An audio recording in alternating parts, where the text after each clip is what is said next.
think it's almost better to make things for no money versus trying to get a budget to make something. Welcome back, ladies and gentlemen, to ARTBOX. Today, my voice is a little messed up. I'm a little sick, but we're trucking along.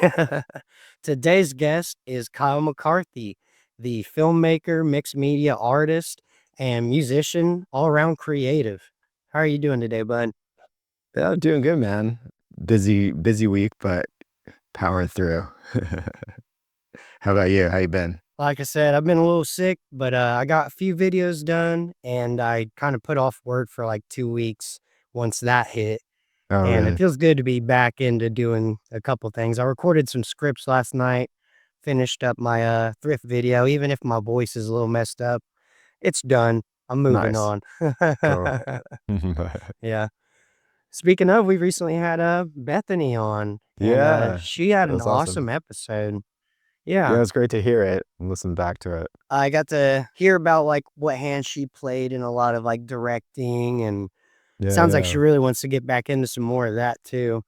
Yeah, we're hoping in this year there'll be more opportunities to we collaborate on a bunch of stuff recently where like she illustrates things that I'm working on and like things that I do animations for like brands and stuff like that. But we'd like to get back to doing some of our own work, whether her like stop motion films and things like that. And yeah, different opportunities to collaborate on short films.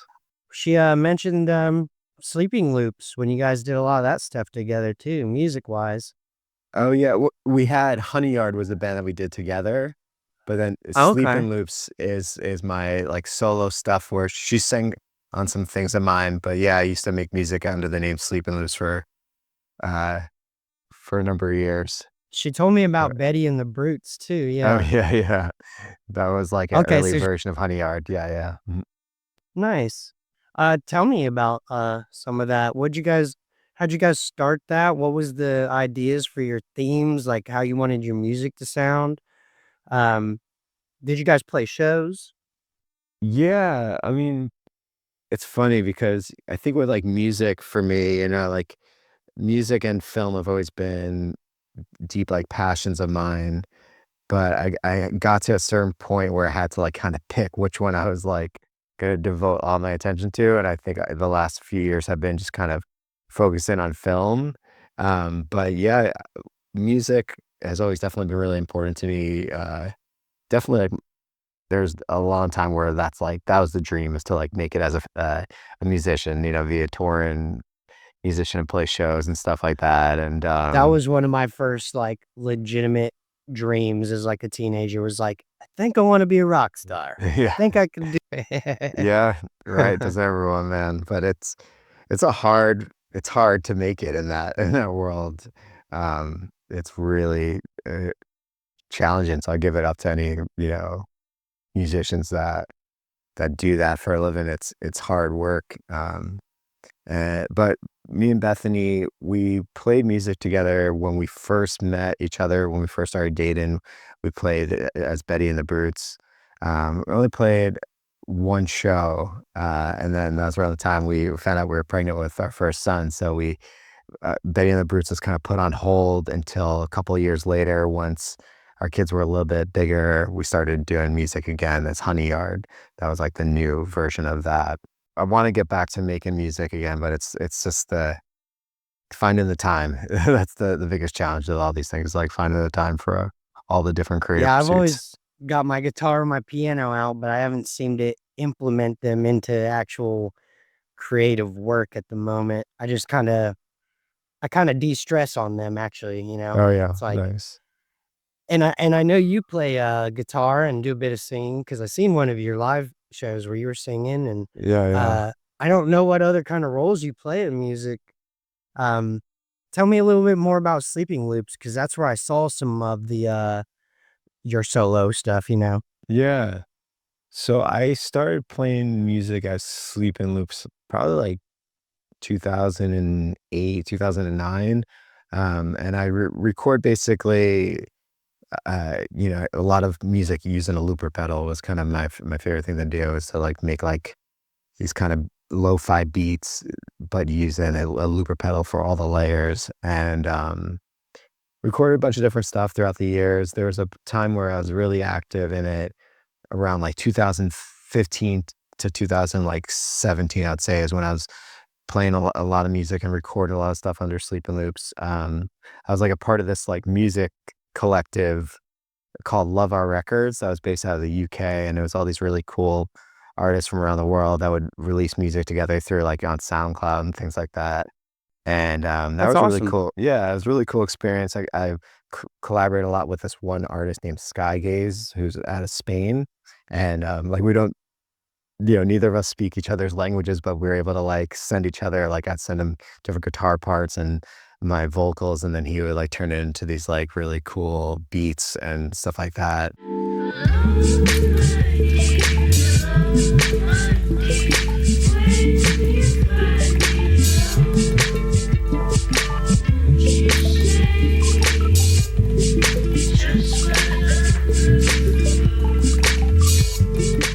I think like the height of my music career, like very proud of, is there was a time where Urban Outfitters did a holiday mixtape where they had in all their stores across the country, they had like 10,000 copies of this one mixtape, and my song was the last song on the mixtape, which is pretty cool. So like to go Nice. go to the mall and like pick up a free copy of my holiday mixtape was like a cool moment. Yeah. There's a good chance a lot of us have heard that then. Maybe, maybe. Back in the day, yeah. Yeah. I was, um I was graduating in 2011, so but, yeah, I Oh, was yeah. definitely frequenting the malls and stuff, so well, that kind of answers, some of the questions I have here about the digital part of the beat making because I wasn't sure what that was, but you explained it's a looper. Yeah, You're yeah. doing Mhm. loops. Okay. And, I'm a huge fan of Reggie Watts and Mark Oh, yeah, I love Revier and Reggie stuff. Watts a lot. Yeah, yeah. Yeah. I wanna get a looper one day myself. Oh, you should. It's so much fun. It's, like, the best to just, like, kind of if you especially saying, like, it helps you let go of stress and de-stress, like, there's nothing like making, like, these really complicated guitar loops that just, like, turn into almost a sonic, like, wall of sound that just kinda, like something therapeutic to it, you know? Yeah. To be able to, like, play amongst yourself too, like, "Okay, here's your rhythm," and then you lay it down for Yeah, yeah. yourself. I love a lot of that. That's yeah, a lot of building, arpeggiating. I love that stuff. Um, so you mentioned, one of your local shows. Did you, play a lot more than that with, under different names? Because I seen some of the Sleeping Loops, and then you said, Betty and the Brutes.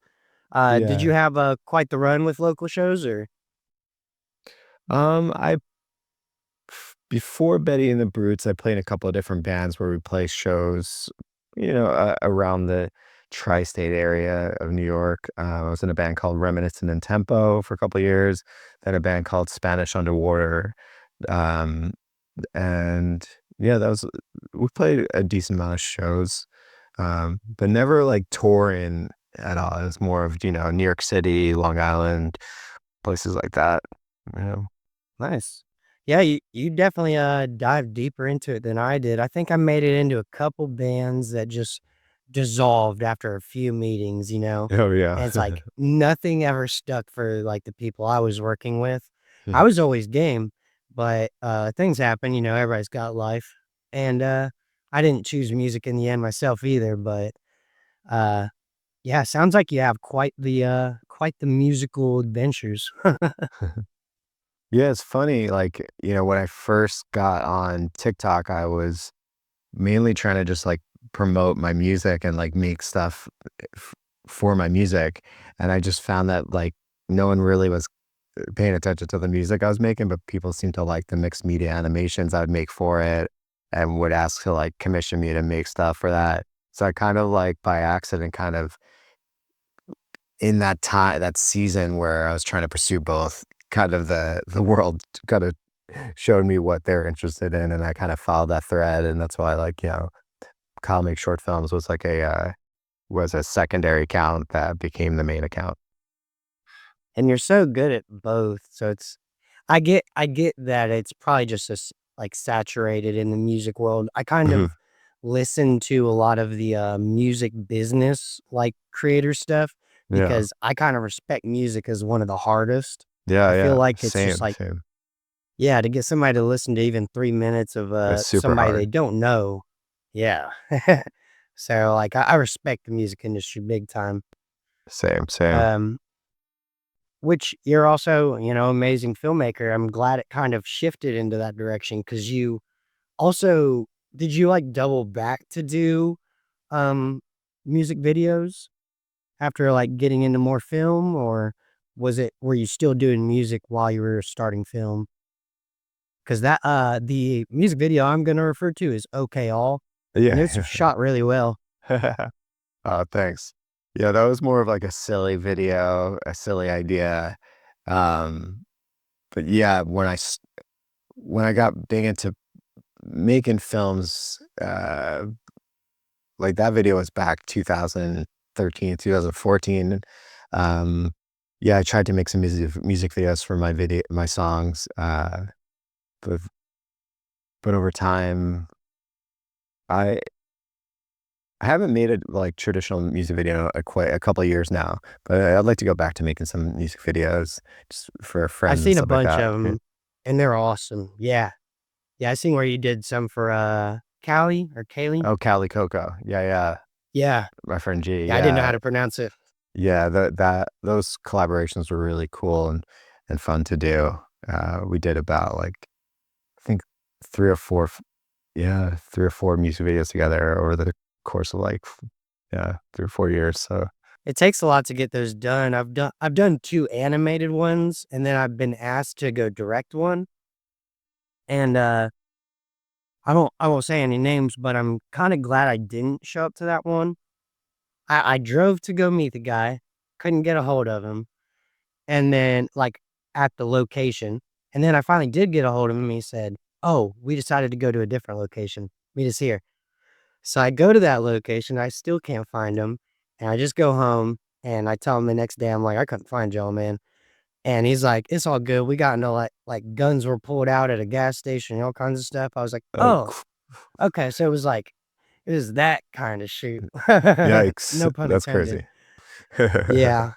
That's Yeah, so wild. I guess you also gotta be careful of, like, the locals you do deal with, and, like, without contracts and stuff like that, Yeah. I learned like, not that anything bad, like, had happened or maybe it Yeah, could yeah. have happened, but yeah, just that makes me think next time. Um, Also in that OK All music video, I wanted to mention this because I just thought it was really like you said, it was silly. It was really fun. You played both characters Yeah, and, yeah. did a bit of surfing in it. Uh,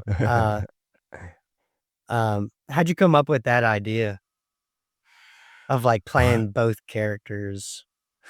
yeah, I'm trying at the it's been so long, but, I just thought it would be really funny to do a music video where I'm, like, a really, wild character and then play myself, um, and just kind of really have fun with it.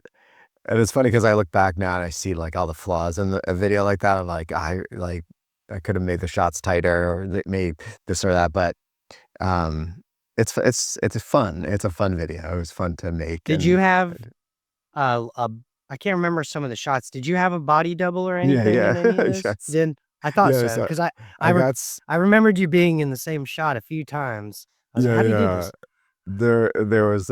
It was a very funny, like, coincidence, I had this idea for the video, I was just gonna shoot it, kind of as a in post, make it seem like I was the 2 of me, but then this guy who was friends with, my sister-in-law was out with us for, like, a beach day, and I'm like, "You kind of could look like me from behind," like, he's much taller than me, but he looked like he could play my body double, and so he was game to be in it, and then we made it kind of silly. There's, like, a shot where you intentionally see that you get pans to him, and he's, like, clearly does not look like me, but, Yeah.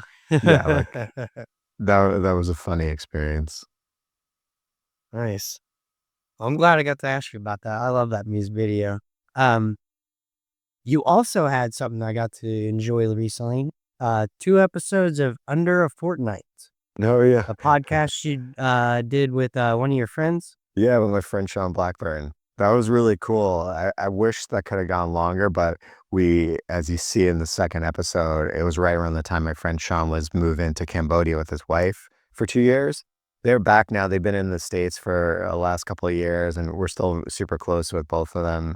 And they're actually, funny enough, a little side note Easter egg is that they're in my short film Club Soda. So my I'm friend starting Sean, to piece together some of yeah, the yeah, names, yeah, the and cinematic faces. universe of my Yeah. uh, but yeah, Sean plays my, like, frenemy in Jack, and then his wife played my girlfriend in the short film, which was funny, and so but, under a fortnight, yeah, we started that with kind of the concept of what would it look like to follow a group of people for a week during maybe, like, a certain topic, and then, ask them questions each day, and then kinda put it together into this kinda, like, audio documentary. And the first week we did it was the 2016 election, which was a really, Yeah. like, interesting week to Still start the relevant. podcast. Yeah, yeah, and then, and the second episode was transplants, which was about, people moving from their hometown to somewhere new and kinda following a couple of friends who or people that did that leap, so, yeah. It felt like a show finale, and it's the second episode because of the situation where he has to leave, but, uh, yeah, the podcast is textured so well. Who did, like, Oh, the thanks. sound design? Yeah, it was all me. These Wow, Thanks, man, I that appreciate was that. very creative. It makes me wanna, like because I've always heard, like, if you I think they create soundscapes for movies, you've heard of those? Mhm. Yeah, they'll just compile, like basically, like, make the movie with just sounds so you can listen to it and get a vibe of, like, Yeah, yeah. the feeling, and, like, that's one way, but I've always Mhm. wanted to see if I could tell, like, a story basically through audio, with those kinds of sounds. I think Seth Rogen actually did a podcast Oh, a yeah, lot like yeah. that. Mhm. Yeah, I he remember only did, that. like, 1 season of it, Yeah, and it it was really had cool. sound design. I think I He recently listened to a art podcast about art scandals where they did it too, Oh, yeah. but that is so cool. Thanks, man. Yeah, I really love there are some if you need some recommendations of good audio podcasts that are like audio documentaries, like, you ever listen to, like, This American Life or Radio Lab? Those are ones that are really good with, like, cool layers and textures and telling really interesting stories, so it's definitely inspired by those kinds of podcasts. Okay. Yeah, it's a new pocket for me. I like those because I'm kind of more exposed to like the comedy ones usually. It seems like that's the only ones it wants to throw at me. But I listen to all sorts of stuff, so I'm definitely gonna note those. Do you have Cool, any man. plans for any future podcasts?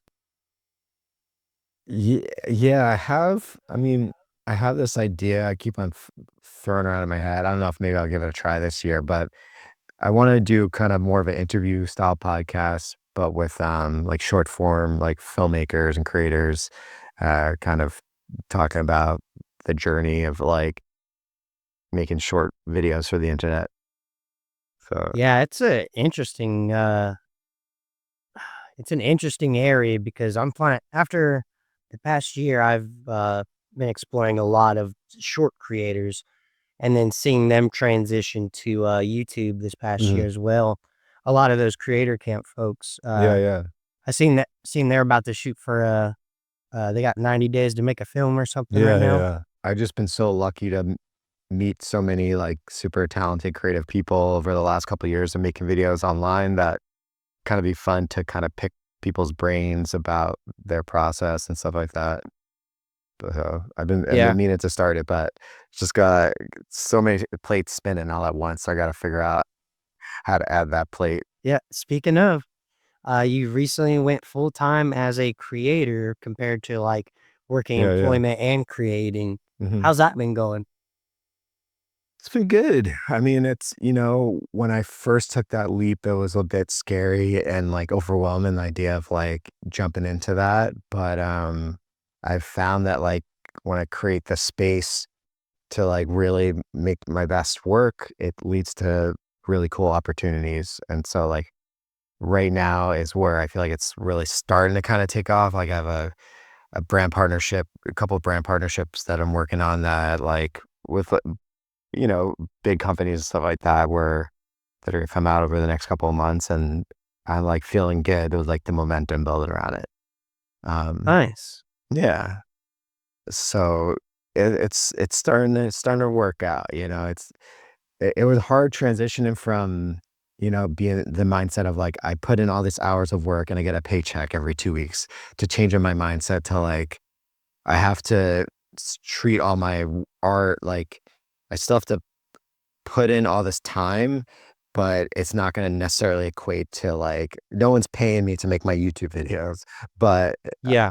if I'm working at that hard enough and making cool stuff, I, people are going to reach out to want to It work could. with me, and that's what's Yeah. what's been going on recently, and it's really cool. To, Yeah. I think, just for like any viewers out there, when you see like of like, yeah, if someone's not monetized on YouTube or something, like Mhm. I'm not either, um, almost all of the thrift paintings I made sold before the series was done.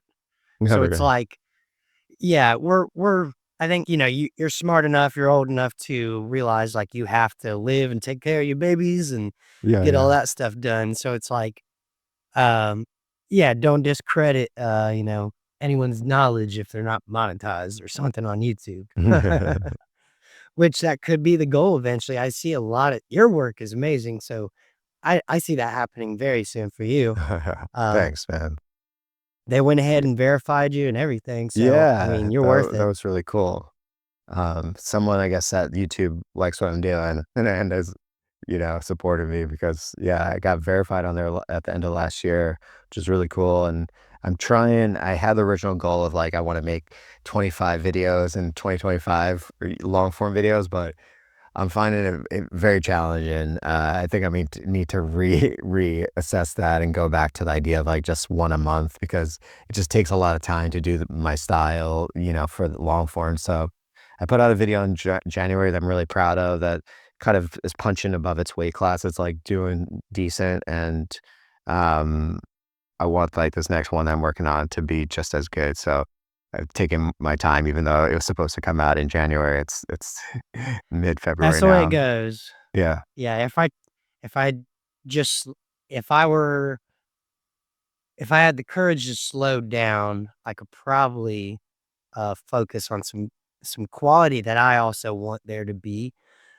And that's my own thing I'm putting on myself, but, and sometimes I think, sometimes you do have to just move on. That's kinda why I put things out and move on, but, like, I'm weight I put more weight on the serious stuff. Like, I do have another documentary in the works, but I've been Nice. working on it for a year, and it's like, the last one wasn't very good, but that was before I learned anything. That was the movie is like me learning, and the editing Yeah. gets a little better by the end too, Yeah. because I was editing it at the same Right, time. right. And, but yeah, I put a little more weight on the more serious stuff. The stuff you're doing and the stories you tell, I totally understand that. Sometimes you touch on some really, uh, heartwarming topics and stuff, and, you don't wanna ruin the art by rushing it, Yeah. Uh, definitely. but I also agree that there's like you don't want to become a perfectionist too. It's learning through putting stuff out there and making stuff is just the best way to learn. I feel like that's always what I my approach was for many years, of just making things and putting it out there, seeing how it gets received, and keep going on to the next thing. And and not being too precious with the stuff you make. Well, like, you still do some pretty fast stuff with, the short form, which brings me to my next topic, which is the TikTok ban, No, which yeah. recently happened pretty quickly. My experience, I made a quick little story about it, is like I hadn't not that I, had put a lot of investment into it, but I didn't really pop off or anything. My most viewed video on there is about the, Disney short Runaway Brain with Mickey Mouse, and that's not even yeah, that was a conversation on ARTBOX, and, but you definitely felt the love. They saw you on there after you started doing your stories, and to have it taken away like that is kind of odd, Yeah. and now it's back though. Yeah. I know it's weird. I have like so many complicated feelings about it all because when we heard that it seemed real that it was actually gonna get banned, I feel like everyone was kind of like I got very nostalgic because definitely TikTok is like an essential part of my story of how like I um got to where I am today as a creative. Like it definitely opened up a lot of like really cool opportunities for me. It was the first time I had like millions of people seeing videos of mine at different points in time, and that was so cool to like have finally an audience for my work. Over the years, though, it's such a roller coaster there that like it's not a perfect place. It's not a perfect app, and as an artist, like it can be really mess with you. I think with like how things you can have one thing get you know 4 million plays one week, and the next thing a video gets 1,000 plays, and it's like a crazy roller coaster. So over time, I came kind of like a little bit detached in my with the way I post stuff on TikTok, but I've always felt like kind of like Instagram's been my main like platform for putting out my art and stuff. It's kind of better for art. Um, but then when I heard that it was getting banned, I was like getting very nostalgic about, to see it Yeah. go would be unfortunate. But then it was just so strange how we like had for one night, we were all like, it was gone.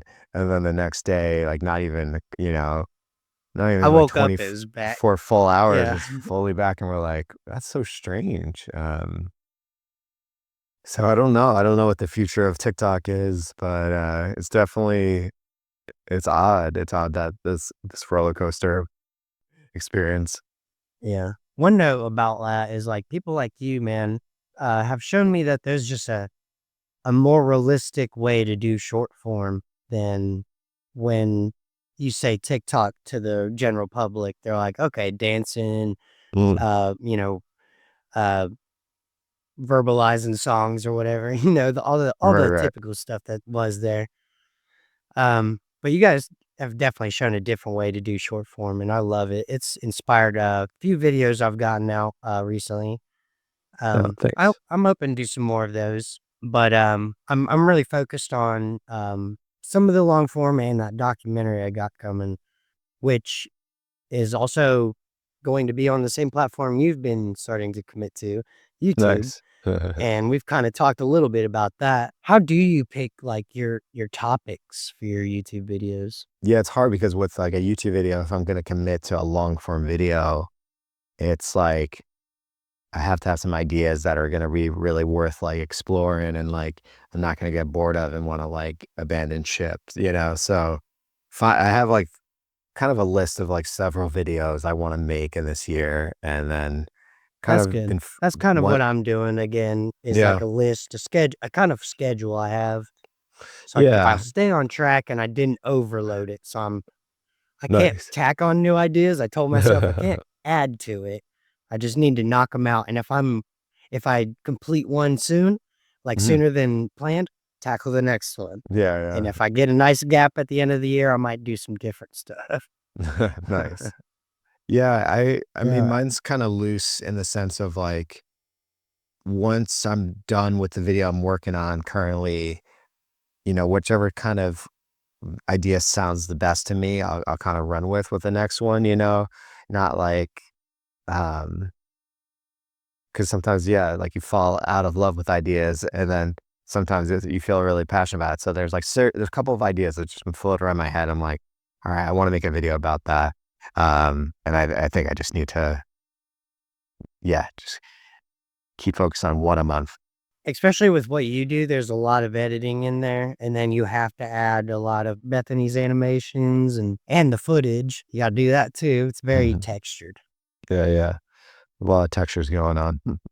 Yeah, so a whole month, like it takes a long time to make that stuff. So I think you're keeping up a good schedule, and your fans will be happy to know that you're still working on stuff, and while like you know trying new things, uh, you have a commitment to long form. So we know those are coming out, and look forward to some of those brand things. That'd be kind of cool. But this will be out by the time this comes out, but I have a Yeah. Adobe stock video coming out tomorrow. So partnership with Oh Adobe yeah. that, yeah, I'm pretty excited about. I think should be I'm really happy with the videos that I made for them. So That's a hopefully good people dig them. pairing. Yeah. What sort of things did you do while you were working your regular job to make a creative income? Because I assume you still got like hired or took like freelance while you were working because like you're a creative and I know you've put out tons of stuff. So I know like, what kind of like freelance and stuff might you have done while you were working? Yeah, so honestly, I've always since I wanted to be a filmmaker, I've pursued filmmaking at the same time as working day jobs all throughout that time. So, like and I've had 2, like, day jobs since, I made the commitment to become a filmmaker. So, I would just take freelance jobs outside and work on them outside of my work schedule. So, basically, like, um from like 2013 to 2020, I would say I did a lot of different like I worked on some ads. I did some stuff for like American Heart Association. I got to like direct a couple like small ads for them. I did Okay. So you like got some like, some directing gigs. yeah, or like a lot of like Nice. videographer gigs, like gigs where it requires me to do what kind of wear all hats, like film an Actually event and be then on the make it. camera. Yeah. What's that? Yeah, yeah, Actually being on camera or yeah, using the camera, because some yeah, people don't yeah, know that distinction with, like, directing and stuff. yeah, It's like yeah. directing isn't actually on camera, but, like, you can be. Right, Like, right. you can hold the camera, and sounds like, yeah, you're a one-man band for most of, like, Yeah. those freelance endeavors. I was basically like like a full one-shop, like, videographer, everything from doing the cinematography to directing to editing, all that stuff. And even, from, like, 2013 to 2019, I worked at, the Parks and Recreation Department in my hometown. I convinced the Economic Development Department to let me do a video series, spotlighting local businesses after Hurricane Sandy and kind of like to help kind of promote local businesses on that journey to like run a rebuilding. Oh, And yeah, that's amazing. yeah, it was actually a really cool, fun series. They let me kind of do it in my style, and it was called Long Beach Local View, and we did like I think we did maybe like 16 or 17 episodes altogether. They were like only 2 or 3 minute, 2 to 5 minute videos, but like so like I always found ways to like do creative stuff even within like the restraints of where I was at, work Yeah. wise. But then 2019, I worked at this software company, and because I work from home, my schedule is more flexible, and I was able to like do freelance projects that were coming in from TikTok and places like that where people started hiring me to do mixed media work. Um, and More it remote stuff. yeah, like a lot of editing stuff or things that just brands hire me to do my style on their for their brand. And then it just got to the point where 2024 especially was where like I just had so much freelance work going that I was basically just working 2 jobs. Like I was full-time video creator and a full-time day job, and it just was crazy hours I was working, like, um, to the point where I'm like, "All right, I gotta choose one," and that's what kinda made the decision for me is, like, I gotta film this what I'm most passionate about. I gotta, like, really put everything into this. Yeah. Well, let's, see if we can help anybody else try to achieve that goal. Do you have any tips for getting, creative gigs? Because I didn't know if you were doing, like I've last year I built a website for Mhm. somebody. I did videography. I do some random stuff on the side that I just don't talk about because it's just like it's not art related. It's not related to any of this, but I have to make a freelance income. So, Yeah. uh, what do you have any tips for getting just creative gigs and um getting hired for those kinds of things? Um, yeah, I mean, honestly, my best advice for, like, the world we live in right now is like utilize tools like Instagram and TikTok, different places where kind of create that like a portfolio of work on those platforms to kind of show what you're capable of. Honestly, all the work I get offered to me over the last couple of years has been people finding me through Instagram, and either reaching out, DM me, or emailing my brand manager that I do brand partnerships with, and so it's like uh, really treat the work you put out there as like, your portfolio and Yeah. figure out a style that's unique to you and what you like are passionate about. And I think people, will gravitate towards that. Um, So yeah, basically, yeah, work hard and let the work speak for itself in a yeah, way if you wanna get hired for that type of thing. I yeah. have, like, some collaborations with other people, and sometimes they might like, we've discussed some of our, like, collaboration posts. Some of the ones that I'm a part of, I don't accept with other people because it doesn't exactly fit the portfolio of Mm, what my Instagram is, and mm, I'm trying to cut back on some of the comedy bits that I pull from the show because it's like, I know that they rest better in the show, and then if I'm using my platforms as a portfolio, then I should front load it with the actual serious stuff that I care about and, like, keep it about art, keep it about creativity, and just keep working on the editing and do some of my also my, my personal art and passion stuff. yeah, But, that's kind of how I've been taking it is focus on the work and let it speak for itself and try to let people find you. And put it out there. You gotta put it out yeah, there. yeah. Right. That's the most important part is put your work out there, put your art out there, and be proud of it. Don't be Nike's not gonna precious get a of hold of you because they said, "Hey, we seen some cool drawings on your hard drive." it. Yeah, right. They gotta see them on Instagram, YouTube, put it Yeah. wherever you can, which is how I got my, videography gig, at that concert, and I did, like, 4 short form pieces for him, and I did voiceover and stuff, but it's Nice. because That's they saw I awesome. was doing art stuff, yeah. Yeah, that's awesome. Yeah, and I guess also get connected with creatives and artists in your local community and like, create like a network of creatives and collaborate.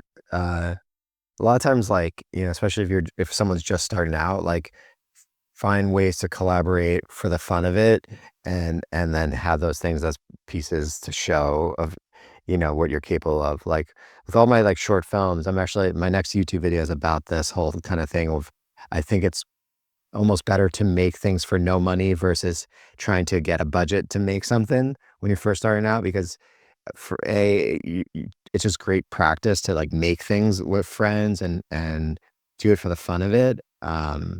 Mhm. And like, yeah, so it's like finding like people that are down to collaborate and make things with you, you know, as a win-win for everyone.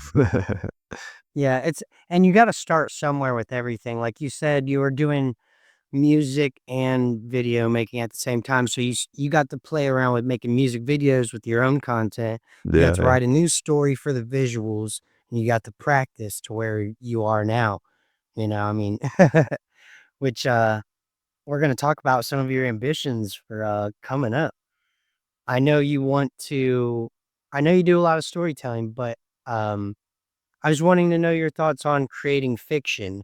Like, are you wanting to go back to creating fiction? Do you like it? Do you like real life more? What do you like?